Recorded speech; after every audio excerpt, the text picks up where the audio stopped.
কাকে নিয়ে এসেছো? এটা আমার বিয়ে করা বউ। তোমার বউ মানে? আমিই তো তোমার বউ। তাহলে এই মেয়েটা তোমার বউ হয় কি করে বলো তো ইয়ামিন? হোয়াট দ্য ফাও কথা এত কথা বলতেছো কেন? বেশি রাগ করলে চুল পড়ে যায়। আমাকে আজ পর্যন্ত একটা সন্তানের মুখও দেখাতে পারলি না। মুখ পুরি কথাকার ডাইনি একটা। তাই আমি জরিনাকে বিয়ে করেছি। ও আমাকে এবার সন্তানের মুখ দেখাবে। ও আচ্ছা, আমি এবার সবকিছু বুঝতে পেরেছি।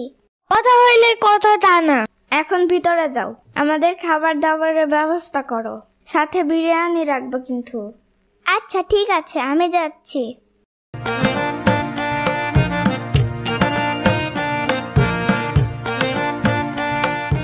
এই ইয়ামিন, ও কেন আমাদের ঘরে এসেছে? আসলে ছোট, বিয়ের পর অনেক নিয়ম কানুন থাকে, তাই আমি তোদের ঘরে এসেছিলাম। আর সেই নিয়ম কানুন আমি তোকে শিখিয়ে দিতে এসেছিলাম। আর সেই সাথে তোমাদের জন্য কিছু খাবার নিয়ে এসেছি।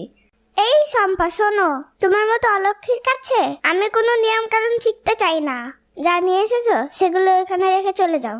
ইয়ামিন, ওকে এখনই আমাদের ঘর থেকে বেরিয়ে যেতে বলো, না হলে কিন্তু আমি কান্না করব। চুপ থাকো, এত কথা বলতেছো কেন? এত সাহস গেলাম নাই। যাও যাও যাও, জলদি যাও।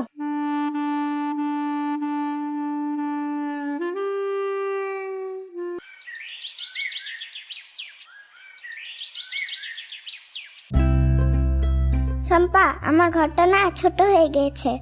এ বাড়িতে সবচেয়ে বড় ঘর কোনটা? তাড়াতাড়ি আমাকে বলো তো। হ্যাঁ রে জরিনা, আমার ঘরটা অনেক বড়। শম্পা, এখনই চলো আমার সাথে, আমি একটু তোমার ঘরটা দেখে আসি। যদি তোমার ঘরটা আমার পছন্দ হয় তাহলে আমি ওই ঘরেই থাকবো। এই ছোট ঘরটায় থাকতে আমার দম বন্ধ হয়ে আসছে। ঠিক আছে ছোট, চল তাহলে।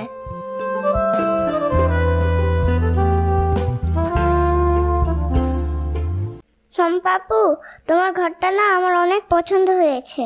আজ থেকে আমি এই ঘরে থাকবো। এই ঘরটা কত সুন্দর। শোনো শম্পাপু, এই ঘরটাতে তোমাকে মানাচ্ছে না।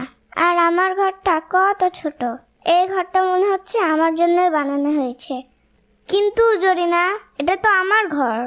তুই যদি আমার ঘরে থাকিস তাহলে আমি কোথায় থাকবো বল? হোয়াট দ্য ফাও কথা এত সাহস গেলাম নাই।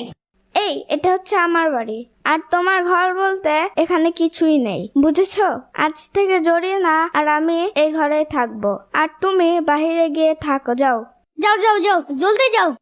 আচ্ছা ঠিক আছে ইয়ামিন, তোমার যাতে ভালো হয় আমি তাই করবো তোমার জন্য। আমি কিছুই বলবো না তোমাকে।